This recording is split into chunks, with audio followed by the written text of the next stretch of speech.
Hey dear preteens, welcome back. It is week 2 in January and we are learning about responsibility, and that is showing others that you can be trusted with what's expected of you. And today I wanted to actually read the Bible story to you today. It's in Luke chapter 12 and it starts in verse 16, and it's a parable that Jesus told to a crowd of people that was around him. Let's get started. Then Jesus told them a story. He said, a certain rich man's land produced a very large crop. He thought to himself, what should I do? I don't have any place to store my crops. Then he said, this is what I'll do. I'll tear down my barns and build bigger ones.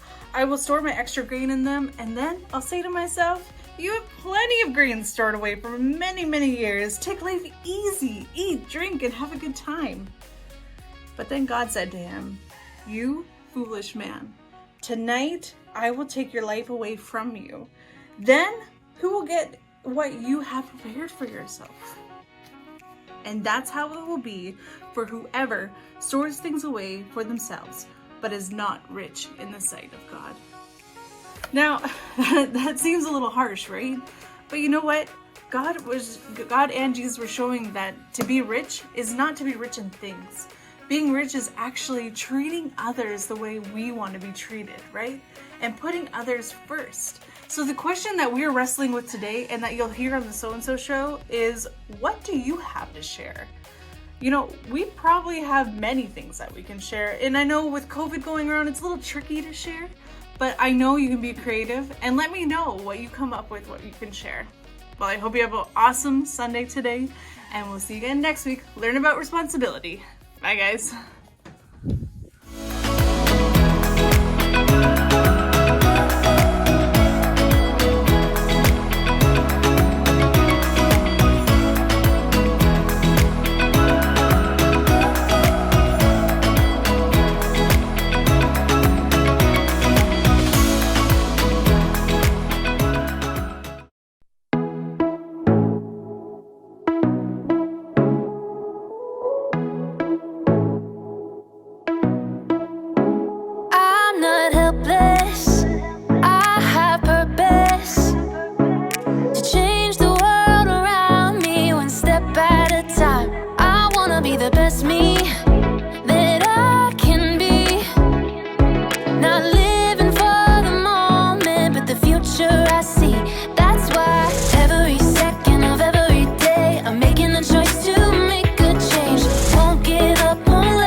Ladies and gentlemen, are you ready for another round of Life-Size Hungry Hippos? Let's bring out our players! Woo! I want you! Here we go, here we go, here we go. Bing bong. Players, take your positions. I'm ready. You ready, chicken? All right. Here we go, Panda. Show them what we're made of. Oh, yeah, that's good center of gravity. Get ready. Get set. Go! Gotcha. Ha! Yes!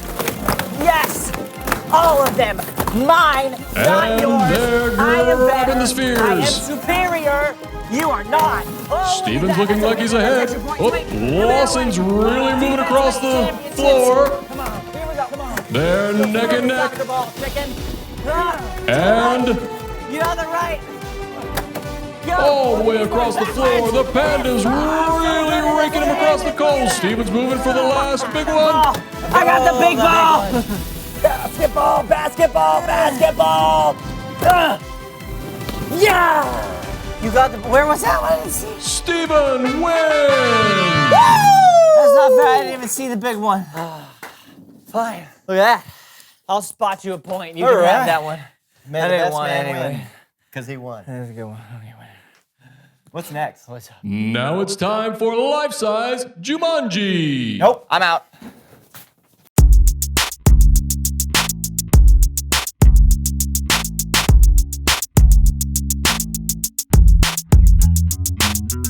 Hey everybody, I'm Lawson. And I'm Steven. Welcome to the So-and-So Show. Oh, look at that. A comic book falling from the sky. It's a literary miracle. Yeah, more like a out-of-control comic book collection. What? No. Don't say that. They'll hear you. Who? The drawings? Okay, seriously, Lawson, can you please explain what's going on here? What, a guy can't like comics? This is not liking comics. This is preventing us from being able to do literally anything on the show today. Not true! Look, these comics are all the same. It Yeah, Frog Defenders of Saturn, issue number 106. says 109. It's a misprint, and that's what makes it more valuable. Wait a minute, are you telling me that all of these are Frog Defenders of Saturn issue 109? 106. Why? Because they're mine, Steven. They're all mine! But if they're all yours, that means nobody else can have one. Precisely! How much did all this cost you? A lot. And you think this is a wise investment? Oh yeah, no, my investment coach is completely on board with my fiscal choices. What?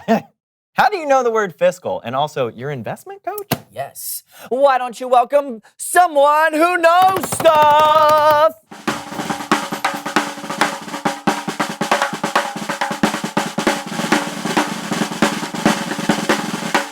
Welcome to the show, Mr. Moneybags. Hello there, Lawson. Greetings, Stephen. Hello, Mr. Mr. Moneybags, that is correct.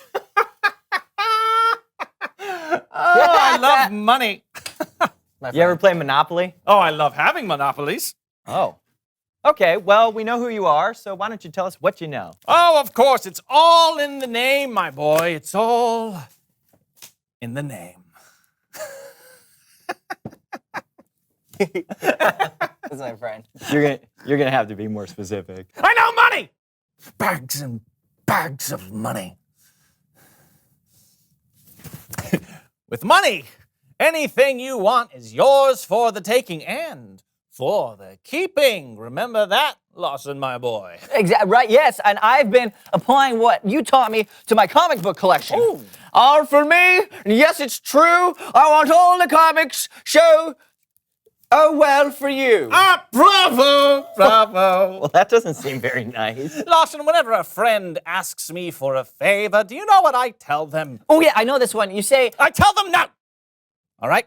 I tell them no. You don't need friends or favors in this life. Remember that all you need is pennies, quarters, and dollar bills raining from the sky. Those are your real friends.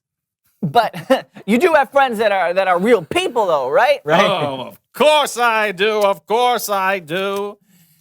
If you consider Mr. Franklin and Mr. Hamilton. Oh, hello there, Mr. Hamilton. Oh, you're looking mighty green today. Well, thank you, Mr. Franklin. Oh, I'll take that as a compliment. Is this my future?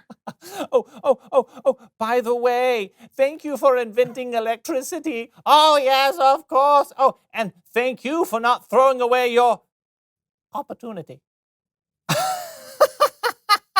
Okay, it's Bible story time with Kellen. I need more of these.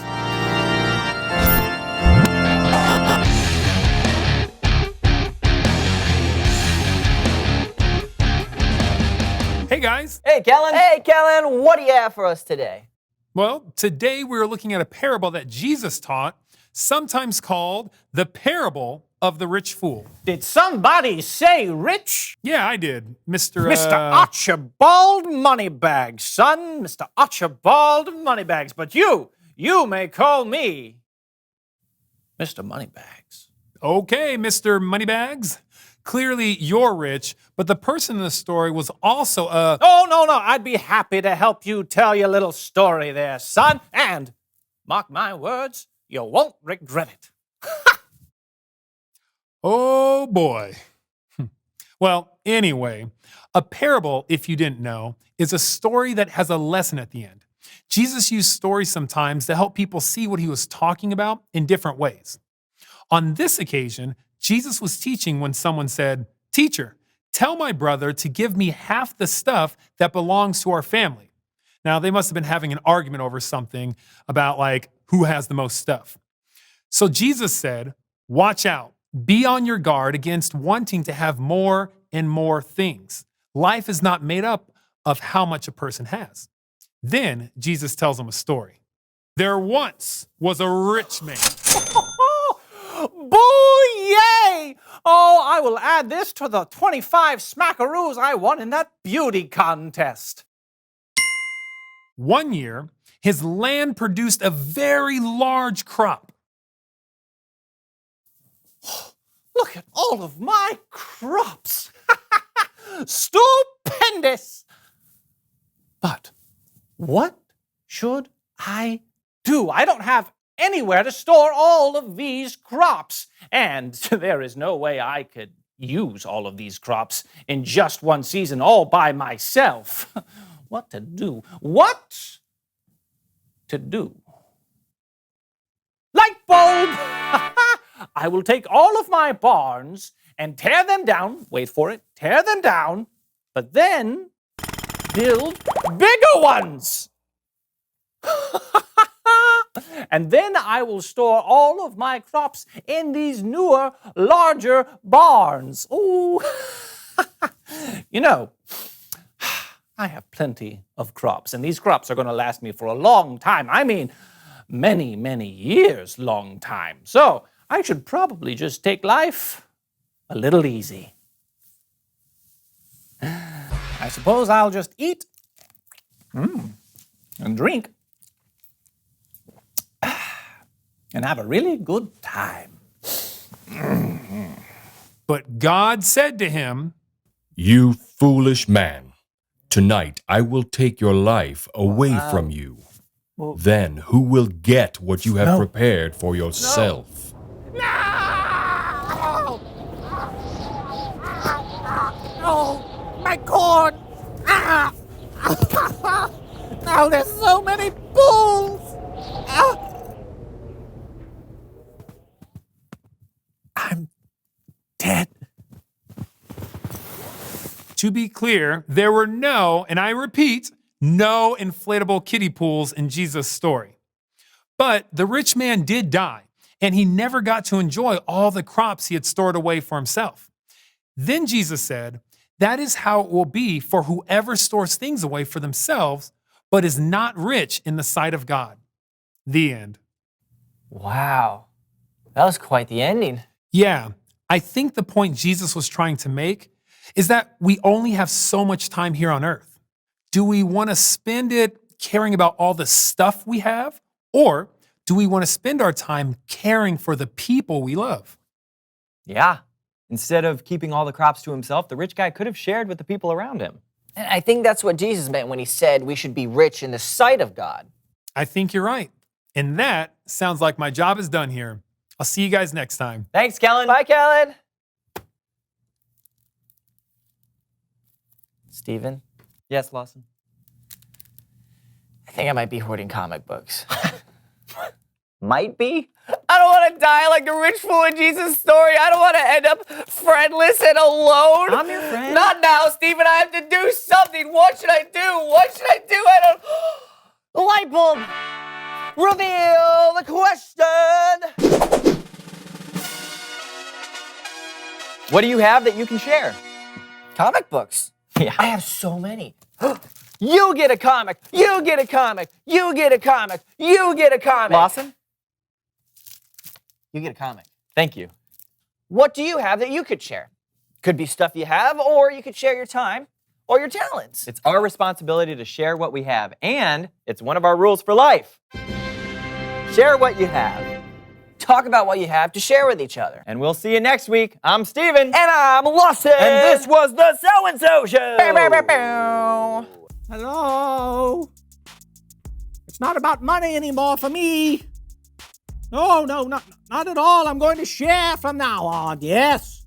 Sharing is caring. I'm going to change my name even. They changed my name. It's not Mr. Moneybags anymore. No. See? It's gone. In fact, my name is Mr. Empty Pockets. That's right. I'm Mr. Empty Pockets now because I give away so much money that my pockets are empty. Hello?